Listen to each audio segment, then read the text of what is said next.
Jamal Khashoggi जिहड़ा American green card holder पर basically Saudi citizen उन्हां दा क्रिटिक सऊदी शाही खानदान दा उस दा बड़ा ब्रूटल मर्डर इस्तांबुल दे विच टर्की दी एम्बेसी सऊदी अरेबिया दे विच होया।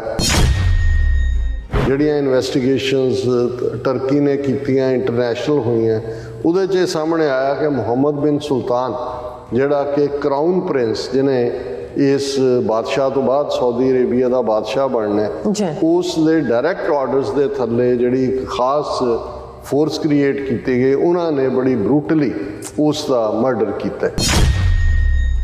ਇਸ ਨੂੰ ਮੁਹੰਮਦ ਬਿਨ ਸੁਲਤਾਨ ਨੂੰ ਪ੍ਰਾਈਮ ਮਿਨਿਸਟਰ ਐਲਾਨ ਦਿੱਤਾ ਹੈ 2-3 ਮਹੀਨੇ ਪਹਿਲਾਂ ਸਊਦੀ ਸ਼ਾਹ ਨੇ। ਇਸ ਲਈ ਉਹਨੂੰ ਇਮਿਊਨਿਟੀ ਹੈ, ਯਾਨੀ ਕਿ ਉਹ ਅਮਰੀਕਾ ਆ ਸਕਦਾ, ਕੱਲ੍ਹ ਨੂੰ ਨੇ ਕਿੰਗ ਬਣਨਾ। ਜਿਹੜਾ ਡਿਪਟੀ ਸਪੋਕਸਪਰਸਨ ਹੈ ਸਟੇਟ ਡਿਪਾਰਟਮੈਂਟ ਦਾ ਵੇਦਾਂਤ ਪਟੇਲ, ਉਹਨੇ ਕਿਹਾ ਕਿ ਵੀ ਇਹ ਪਹਿਲੀ ਵਾਰ ਨਹੀਂ ਜਦੋਂ ਅਮਰੀਕਾ ਐਵੇਂ ਕਰ ਰਿਹਾ, ਇਸ ਤੋਂ ਪਹਿਲਾਂ ਵੀ ਹੁੰਦਾ ਆਇਆ। ਉਹਨੇ ਤਾਂ ਹਿਸਟੋਰੀਕਲੀ ਜਸਟੀਫਾਈ ਕੀਤਾ ਕਿ ਭਾਈ ਅਸੀਂ ਜੇ ਮੁਹੰਮਦ ਬਿਨ ਸੁਲਤਾਨ ਨੂੰ ਇਮਿਊਨਿਟੀ ਦਿੱਤੀ ਹੈ ਤੇ ਆਲਰੇਡੀ ਪ੍ਰੈਸੀਡੈਂਟ ਨੇ ਕਿ ਵੀ ਆਹ ਨੂੰ ਅਸੀਂ ਦਿੱਤੀ ਹੈ, ਜਨਾਬ ਨਰਿੰਦਰ ਮੋਦੀ ਵੀ ਆ 2014 'ਚ ਕੋਈ ਗਲਤ ਤਾਂ ਨਹੀਂ ਹੈ। Frankly I fail to understand how the comment on prime minister Modi was either relevant, necessary or contextual. ਬਿਲਕੁਲ ਰੈਲੇਵੈਂਟ ਹੈ। ਉਹਨਾਂ ਨੇ ਪੁੱਛਿਆ ਵੀ ਉਹਨੂੰ ਦਿੱਤੀ ਤੁਸੀਂ ਕਰਾਊਨ ਪ੍ਰਿੰਸ ਨੂੰ, ਉਹਨੇ ਕਿਹਾ ਜੀ ਇਹ ਪਹਿਲਾਂ ਵੀ ਥੋੜ੍ਹੀ ਦਿੱਤੀ, ਮੋਦੀ ਨੂੰ ਤਾਂ ਦਿੱਤੀ ਸੀ ਕ੍ਰਿਮੀਨਲ ਨੂੰ 2014। ਇਹਦਾ ਮਤਲਬ ਇਹ ਤਾਂ ਨਹੀਂ ਹੈ ਕਿ ਵੀ ਉਹ ਜਿਹੜਾ ਹਜ਼ਾਰਾਂ ਲੋਕਾਂ ਦਾ ਖੂਨ ਜਿਸ ਬੰਦੇ ਨੇ ਕੀਤਾ ਹੋਇਆ ਤੁਹਾਡੇ ਇਸ ਕਾਤਲ ਨੇ ਮੋਦੀ ਨੇ ਉਹਦਾ ਖੂਨ ਧੋਤਾ ਗਿਆ ਕਿ ਵੀ ਉਹ ਸਾਫ਼ ਹੋ ਗਿਆ।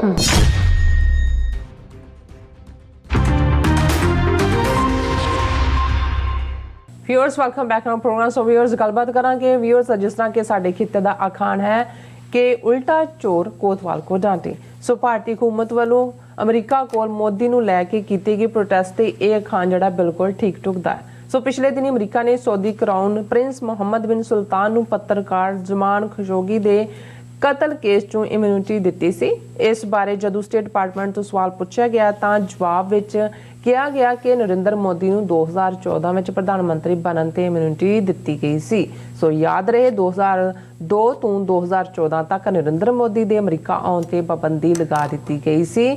ਸੋ ਭਾਰਤ ਦੇ ਵਿਦੇਸ਼ ਮੰਤਰਾਲੇ ਨੇ ਮੋਦੀ ਦਾ ਨਾਂ ਇੱਕ ਕ੍ਰਿਮੀਨਲ ਵਜੋਂ ਪੇਸ਼ ਕਰਨ ਤੇ ਇਤਰਾਜ਼ ਜਤਾਇਆ ਹੈ। ਸੋ ਇਸ ਬਾਰੇ ਆਪਾਂ ਗੱਲਬਾਤ ਕਰਨ ਜਾ ਰਹੇ ਹਾਂ। ਸੋ ਅਸੀਂ ਚਾਹਾਂਗੇ ਕਿ ਤੁਸੀਂ ਇਸੇ ਤਰ੍ਹਾਂ ਬਣੇ ਰਹਿਣਾ, ਦੇਖਣ ਸੁਣ ਲਈ ਜਾਂ ਲਿਖਣ ਲਈ ਤੁਹਾਡਾ ਸਭ ਦਾ ਬਹੁਤ ਬਹੁਤ ਸ਼ੁਕਰੀਆ ਜੀ। ਡਾਕਟਰ ਸਾਹਿਬ ਕੀ ਵਿਚਾਰਾਂ ਨੇ? ਉਲਟਾ ਚੋਰ ਕੋਤਵਾਲ ਕੋ ਡਾਂਟੇ। ਚੋਰ ਚੋਰੀ ਕਰ ਰਿਹਾ, ਉੱਤੋਂ ਕੋਤਵਾਲ ਆ ਗਿਆ ਤੇ ਚੋਰ ਉਹਦੇ ਵੱਲ ਘੂਰ ਰਿਹਾ ਕਿ ਤੈਨੂੰ ਨਹੀਂ ਸੀ ਪਤਾ ਮੈਂ ਚੋਰੀ ਕਰਨੀ, ਤੂੰ ਇੱਥੇ ਕੀ ਕਰਨਾ ਹੈ, ਚੱਲ। ਇਹ ਹੈ ਇਹਦਾ ਮਤਲਬ। ਬਿਲਕੁਲ। ਔਰ Narendra Modi criminal of the criminals, ਖੂਨੀਆਂ ਦਾ ਖੂਨੀ, ਕਿਉਂਕਿ ਜਿਹੜਾ ਕਿਸੇ ਇੱਕ ਦਾ ਕਤਲ ਕਰਦੇ ਉਹਨੂੰ ਅਸੀਂ ਮਰਡਰਰ ਕਹਿੰਦੇ ਹਾਂ। ਤੇ ਜਿਸ ਦੇ ਹੱਥ ਹਜ਼ਾਰਾਂ ਬੇਗੁਨਾਹ ਦੇ ਖੂਨ ਨਾਲ ਰੰਗੇ ਹੋਣ ਉਹ ਤਾਂ ਖੂਨੀਆਂ ਦਾ ਖੂਨੀ ਹੈ। ਗੁਜਰਾਤ ਦਾ ਚੀਫ ਮਿਨਿਸਟਰ 2002 ਦੇ ਵਿੱਚ ਅਜੇ ਨਵਾਂ ਬਣਿਆ ਸੀ ਔਰ ਉਸ ਦੀ ਚਾਹਨਾ ਜਾਂ ਉਸ ਦੇ ਆਕਾਵਾਂ ਦੀ ਚਾਹਨਾ ਉਹਨੂੰ ਪ੍ਰਧਾਨ ਮੰਤਰੀ ਦੀ ਕੁਰਸੀ 'ਤੇ ਬਿਠਾਉਣ ਦੀ ਸੀ। ਸੋ ਇਹ ਜਦੋਂ ਤੱਕ ਇਸ ਲੈਵਲ ਦਾ ਕੋਈ ਕਤਲੇਆਮ ਕਰਵਾ ਕੇ ਉਸ ਨੂੰ ਹੀਰੋ ਵਜੋਂ ਪ੍ਰੈਜ਼ੈਂਟ ਨਾ ਕੀਤਾ ਜਾਂਦਾ, ਕਿਉਂਕਿ ਜਿਵੇਂ ਅੰਗਰੇਜ਼ੀ 'ਚ ਕਹਿੰਦੇ ਨੇ to take a page out of the book of Congress, ਕਿਉਂਕਿ 1984 'ਚ ਇੰਦਰਾ ਗਾਂਧੀ ਜਿਸ ਨੇ ਸਿੱਖਾਂ ਦਾ ਜਿੱਥੇ ਜੂਨ 84 ਦਾ ਘੱਲੂਘਾਰਾ ਕਰਵਾਇਆ, ਨਵੰਬਰ ਦੇ ਮਹੀਨੇ 'ਚ ਵੱਡੇ ਪੈਮਾਨੇ 'ਤੇ ਭਾਰਤ ਭਰ ਦੇ ਗੁਰਦੁਆਰਿਆਂ ਦੇ ਵਿੱਚ ਹਮਲੇ ਕਰਵਾ ਕੇ ਸਿੱਖਾਂ ਦੇ ਕਤਲੇਆਮ ਦੀ ਲਾਈਨ ਉਸ ਦੇ ਦਿਮਾਗ 'ਚ, ਕਿਉਂਕਿ 1925 ਦੇ ਵਿੱਚ 1985 ਦੇ ਵਿੱਚ 1984 ਐਂਡ ਦੇ ਵਿੱਚ ਇਲੈਕਸ਼ਨਾਂ ਡਿਊ ਸੀ, ਸ਼ਾਇਦ 85 'ਚ ਡਿਊ ਸੀ। ਔਰ ਉਹ ਤਾਂ ਵਿੱਚ ਗਈ ਹੈਲੋਵੀਨ ਵਾਲੇ ਦਿਨ ਬਾਕੀ ਡੈਣਾ ਦੇ ਕੋਲ ਤੇ ਉਹਦੇ ਮੁੰਡੇ ਰਾਜੀਵ ਗਾਂਧੀ ਨੇ ਫਿਰ ਉਸ ਨੂੰ ਜਿਹੜਾ ਅੱਗੋਂ ਇੰਪਲੀਮੈਂਟ ਕੀਤਾ ਸਿੱਖ ਨਸਲ ਖੁਸ਼ੀ ਨੂੰ। ਔਰ ਲਗਭਗ 3/4 ਜਿਹੜੀਆਂ ਸੀਟਾਂ ਪਾਰਲੀਮੈਂਟ ਦੀਆਂ ਨੇ 1984 ਦੇ ਐਂਡ 'ਚ ਚੋਣਾਂ ਕਰਵਾਈਆਂ ਤੇ ਉਹ ਰਾਜੀਵ ਗਾਂਧੀ ਨੂੰ ਮਿਲੀਆਂ, ਬੀਜੇਪੀ ਨੂੰ ਸਿਰਫ 2 ਸੀਟਾਂ ਮਿਲੀਆਂ। ਸੋ ਜ਼ਾਹਰ ਹੈ ਕਿ ਵੀ ਇਹ ਉਹਨਾਂ ਨੇ ਲੈਸਨ ਪੜ੍ਹ ਲਿਆ ਕਿ ਇੱਕ ਤੋਂ ਬਾਅਦ ਇੱਕ ਘੱਟ ਗਿਣਤੀ ਸਿੱਖਾਂ ਨੂੰ ਟਾਰਗੇਟ ਕਾਂਗਰਸ ਨੇ ਕਰਕੇ ਆਪਣਾ 3/4 ਬਹੁਮਤ ਲਿਆ ਔਰ ਆਰਐਸਐਸ ਨੇ ਦੇਖ ਲਿਆ ਉਹਨਾਂ ਤੋਂ ਪਹਿਲਾਂ ਹੀ ਮੁਸਲਮਾਨਾਂ ਦੇ ਖਿਲਾਫ ਨਫ਼ਰਤ ਦੀ ਆਈਡੀਓਲੋਜੀ ਹੈ ਔਰ ਮੋਦੀ ਨੇ 2002 ਦੇ ਵਿੱਚ ਇਹ ਜਿਹੜੀ ਹੈ ਕਰਤੂਤ ਕੀਤੀ। ਹਜ਼ਾਰਾਂ ਮੁਸਲਮਾਨ ਔਰ ਉਹਨਾਂ ਦੇ ਜ਼ੁਲਮਾਂ ਦੀਆਂ ਕਹਾਣੀਆਂ ਅੱਜ ਵੀ ਇੰਨੇ ਵਰੇ ਜਿਹੜੇ ਨੇ 20 ਸਾਲ ਬੀਤ ਗਏ ਨੇ। ਅਸੀਂ ਤਾਂ 38 ਸਾਲ ਤੋਂ ਦੀ ਇਨਸਾਫ ਦੀ ਗੱਲ ਕਰਦੇ ਹਾਂ, ਇੱਥੇ 20 ਸਾਲ ਬਾਅਦ ਵੀ ਉਹੀ ਜਿਹੜੇ ਖਾਸ ਈਵਨ MP ਜਾਫਰੀ ਦਾ ਕੇਸ ਜਿਹਨੂੰ ਜਿਉਂਦੇ ਸਾੜ ਦਿੱਤਾ ਸੀ ਸੁਪਰੀਮ ਕੋਰਟ ਨੇ ਵੀ, ਔਰ ਜਿਹੜੇ ਈਵਨ ਕੋਈ ਇਸ ਕਿਸਮ ਦੇ ਐਕਟਿਵਿਸਟ ਗੁਜਰਾਤ ਦੇ ਜਿਵੇਂ ਇੱਕ ਬੀਬੀ ਨੇ ਇਸ ਨੂੰ ਚੁੱਕਿਆ ਸਵਾਲ ਨੂੰ, ਉਸ ਦੇ ਉੱਤੇ ਸੁਪਰੀਮ ਕੋਰਟ ਨੇ ਟਿੱਪਣੀ ਕਰਕੇ ਉਹਨੂੰ ਜੇਲ੍ਹ 'ਚ ਭੇਜਤਾ ਵੀ ਐਵੇਂ ਅਦਾਲਤਾਂ ਦਾ ਟਾਈਮ ਖਰਾਬ ਕਰ ਰਹੇ। ਔਰ ਓਵਰਨਾਈਟ ਮੋਦੀ ਜਿਹੜਾ ਹਿੰਦੂ ਹਿਰਦੇ ਸਮਰਾਟ ਬਣ ਗਿਆ। ਭਾਈ ਦੇਖੋ ਇਹਨੇ ਇਹ 1000 ਸਾਲ ਦਾ ਜਿਹੜਾ ਹੈ ਉਹ ਗੁੱਸਾ ਕੱਢਿਆ ਹਿੰਦੂਆਂ ਦਾ।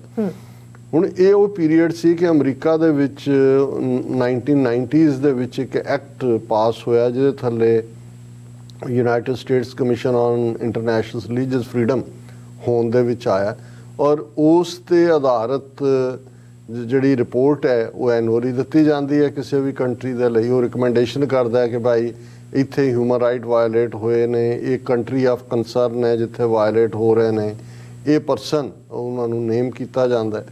ਔਰ US ਦਾ ਆਪਣਾ ਲਾਅ ਇਸ ਦੇ ਉੱਤੇ ਹੈ ਕਿ ਭਾਈ ਜਿਹੜਾ ਕੋਈ ਹਿਊਮਨ ਰਾਈਟਸ ਵਾਇਲੇਟਰ ਜਿਹੜਾ ਇਸ ਧਰਤੀ ਤੇ ਆਉਂਦਾ ਹੈ, ਜਿਹੜੇ ਉਹਦੇ ਵਿਕਟਮ ਨੇ ਉਹਦੇ ਤੇ ਡਾਇਰੈਕਟ ਕੇਸ ਕਰਕੇ ਮੁਆਵਜ਼ੇ ਦੀ ਜਾਂ ਉਹਦੀ ਅਰੈਸਟ ਦੀ ਮੰਗ ਕਰ ਸਕਦੇ ਨੇ। ਸੋ ਇਸ ਸਾਰੇ ਚੋਂ ਹੀ ਕਿਉਂਕਿ ਇਹ ਜਿਹੜਾ ਐਕਟ US ਸਰਫ ਦੀ ਰਿਪੋਰਟ ਤੇ ਆਧਾਰਿਤ ਜਦੋਂ ਮੋਦੀ ਦੇ ਉੱਤੇ ਪਾਬੰਦੀ ਲਾਈ ਜਾਂਦੀ ਹੈ, ਪਾਬੰਦੀ ਭਾਵੇਂ 2004 ਜਾਂ 5 ਦੇ ਵਿੱਚ ਆਫੀਸ਼ੀਅਲੀ ਲੱਗਦੀ ਹੈ ਪਰ ਬੇਸ 2002 ਦੀ ਕਰਤੂਤ ਹੈ ਔਰ ਇਹ 2014 ਤੱਕ ਉਸ ਤੇ ਪਾਬੰਦੀ ਰਹਿੰਦੀ। ਕੱਲੀ ਇਹੀ ਨਹੀਂ, ਅਮਰੀਕਾ ਨੇ ਤਾਂ ਆਪਣੇ ਕਾਨੂੰਨ ਥੱਲੇ ਲਾਈ, ਕੈਨੇਡਾ ਵੀ ਔਰ UK ਵੀ।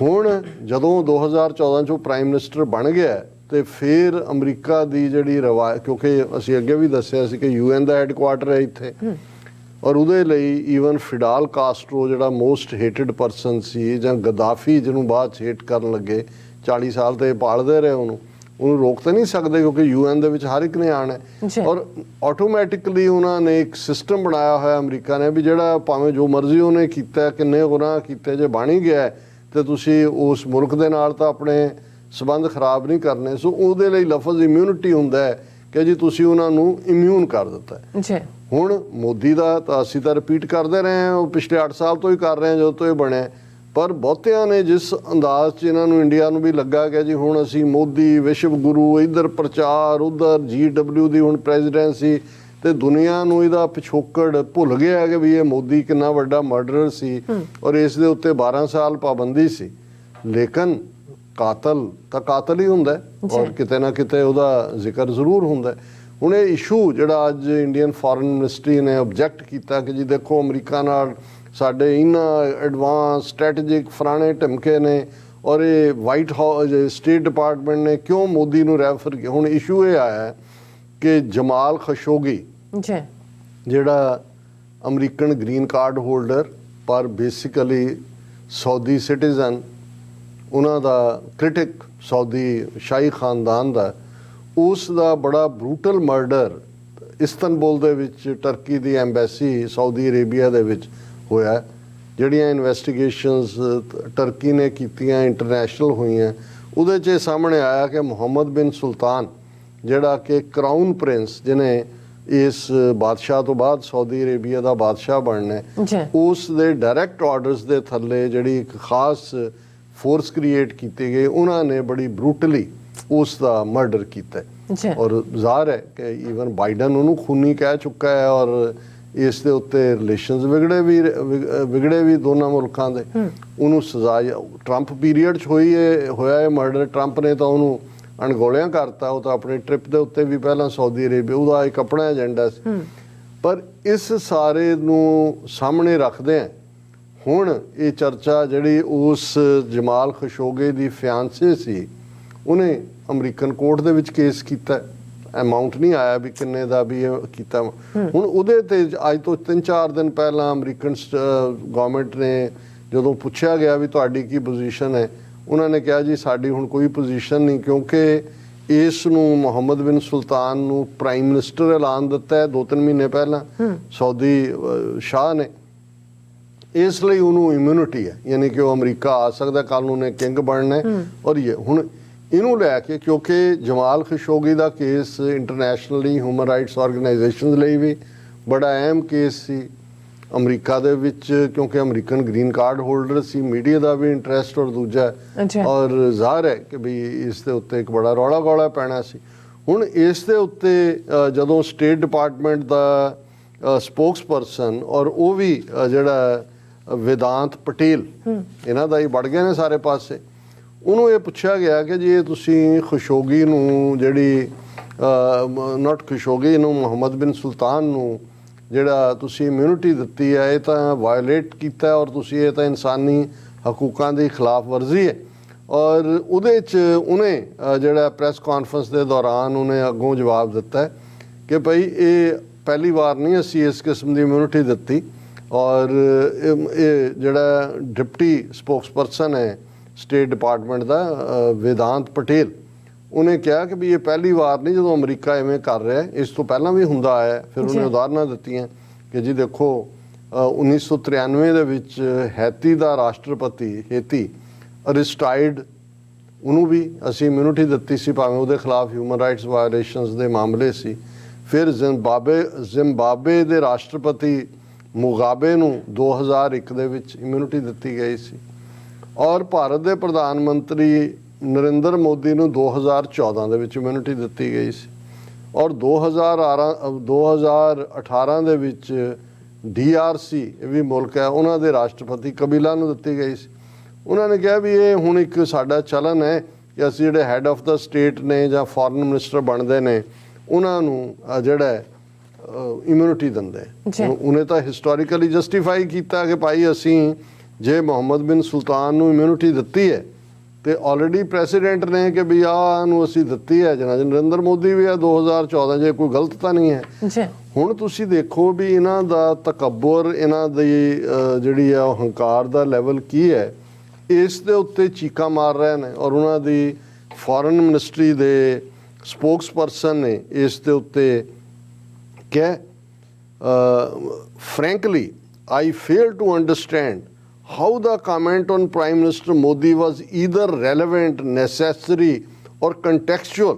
ਇਹ ਅਰਿਦਾਮ ਬਾਗਚੀ ਕਹਿ ਰਿਹਾ ਕਿ ਜੀ ਇਹ ਕਿਵੇਂ ਰੈਲੇਵੈਂਟ ਹੈ, ਇਹ ਕਿਵੇਂ ਇਹਦਾ ਕੰਟੈਕਸਟ ਬਿਲਕੁਲ ਰੈਲੇਵੈਂਟ ਹੈ।